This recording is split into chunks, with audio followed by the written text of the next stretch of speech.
Hi, అందరికీ నమస్తే.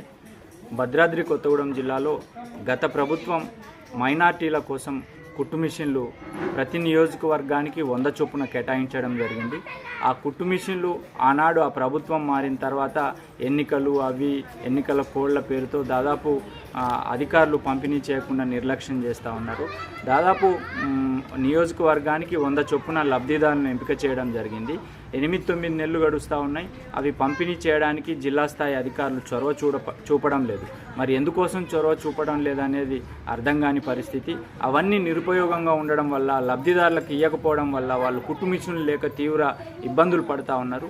ఇప్పటికైనా జిల్లా అధికారులు తక్షణమే స్పందించి ఏ నియోజకవర్గానికి ఆ నియోజకవర్గంలో ఎంపిక జరిగిన మహిళలందరికీ కుట్టు మిషన్లు ఇవ్వాలని చెప్పి సేవ్ కొత్తగూడెం సేవ్ మున్సిపాలిటీగా డిమాండ్ చేస్తూ ఉన్నాం.